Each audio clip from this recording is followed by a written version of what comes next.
Well, good morning. I want to thank Jerome and all of our board. And for those of you who work for boards, I wish you a board as committed and as woke as my board is, as the board of the Colorado Health Foundation. So how was yesterday? Yesterday was good.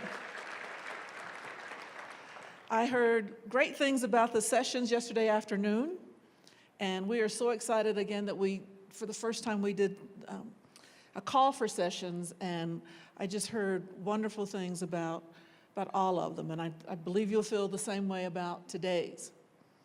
I want to say something about one of the things I've learned from Tyrone already, this notion of relax your face. I'm going to try that at home with my children. And because it's more of an asset approach than my normal approach.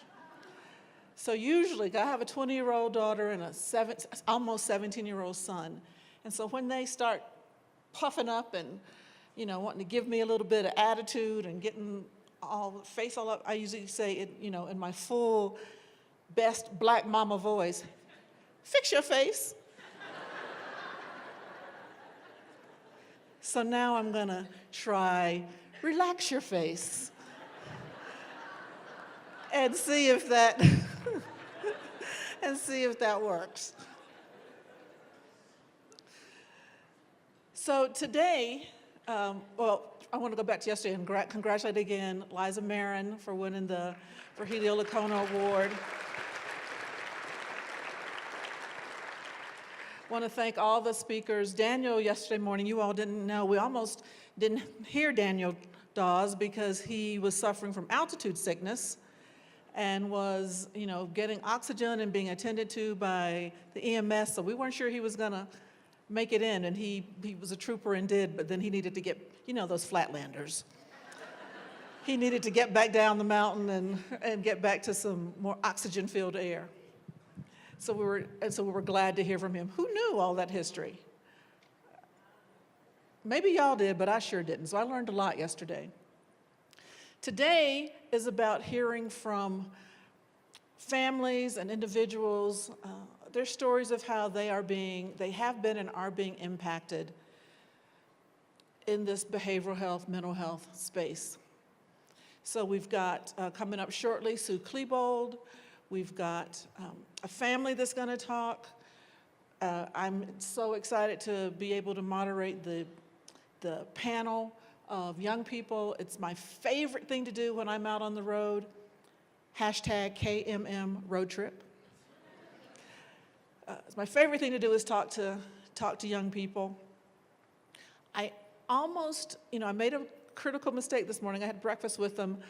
And I think I've gotten them to where they were going to be calm and not as nervous. And then at the end I said, oh, and we're live streaming this. And they were like, oh, so there are more than 600 people going to be watching? I said, only 600 that you can see. So don't worry about that. So we've got a day filled with stories. We've got great sessions again this afternoon. And I wanted to just spend a minute talking about my son, Will, and kind of our mental health, behavioral health journey. When Will was about 7, he came to me and said, Mom, I need to go see Dr. Amy. Well, Dr. Amy was our primary care physician. I said, why do you need to see Dr. Amy? He said, well, I've got these worries and I can't get them out of my head. So let's go see Dr. Amy because maybe she's got a shot she can give me. I said, well, I can take you to a doctor. It's not Dr. Amy. I can take you to a worry doctor. And the worry doctor can help you figure out what those worries are and they won't give you a shot, but they can help you figure out how to manage and deal with those worries and maybe keep them from coming in your head. So when we were 6, we went to the worry doctor. And one of the things we learned with William was we couldn't let William watch the news, because he would internalize that, take it all in, own it. And we learned over the years that he takes on other people's issues and it creates his own anxiety. And then we learned some coping mechanisms as parents. So we all had gone through therapy and counseling. And then he was managing it pretty carefully, or pretty well throughout. And up until a few months ago, he'd been able to manage it by talking with us or talking with his school counselor. But then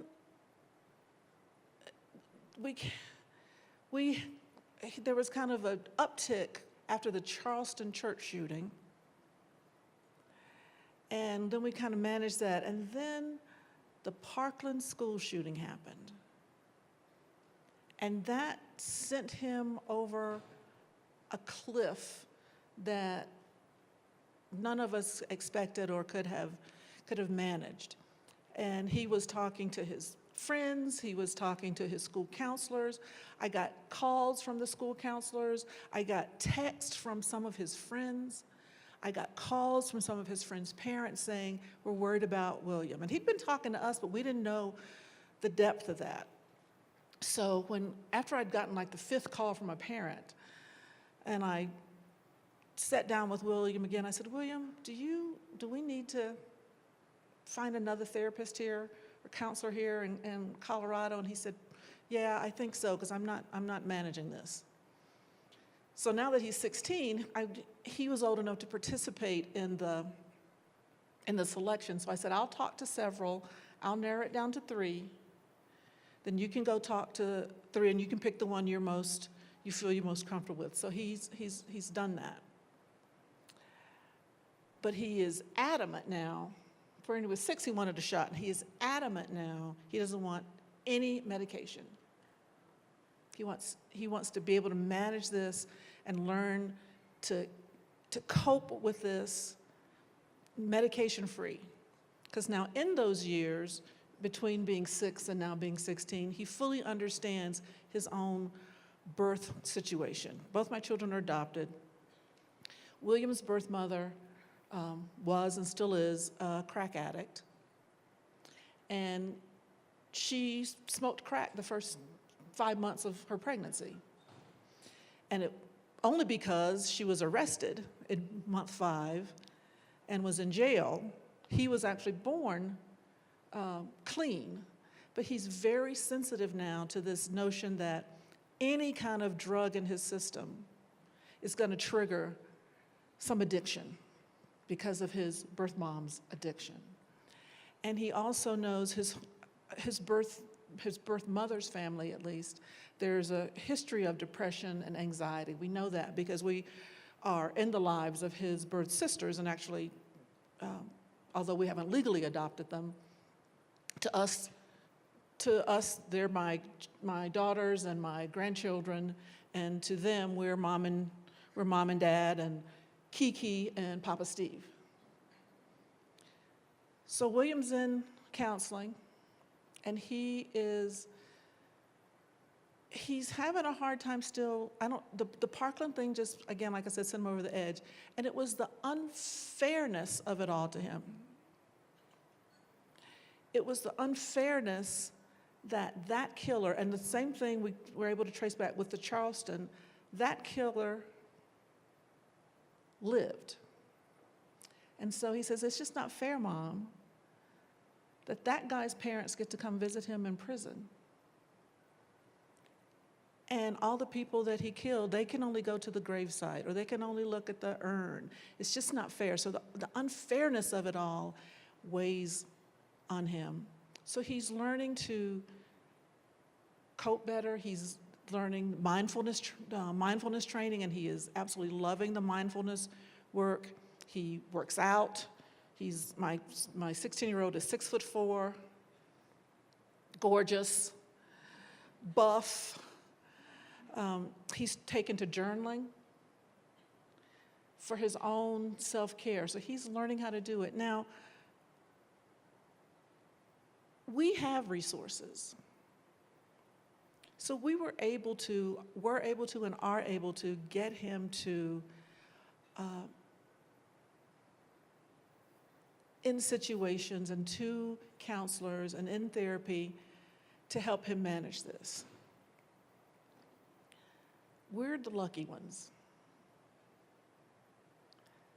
that we as parents have the background and the knowledge, and that we have cultivated the relationship with him so that he will share things with us. As a matter of fact, my son overshares. I'm always glad he does, but it's like just some things Mama doesn't want to know. But I'm glad you feel comfortable telling me. But we're the lucky ones. And every time I'm able to write that check to the therapist, because they don't do insurance. They're not going to bill insurance. They don't take insurance. Every time I'm able to write that check, that big check, I'm grateful. Because it's so many others that can't and don't have access to the world that we do. So it just, every time I look at both of my children, for whatever reason, it just solidifies in me the reason that I think all of us at the foundation are called to do the work that we do, and all of you in the room are called to do the work that you do. When people say so often, you hear people say, if you have your health, you have everything. Usually they're talking about your physical health, but I think that includes if you have a healthy emotional state. If you have your health, you have everything. So we agree with that. So when you ask, what does the foundation want? We want everybody to have everything.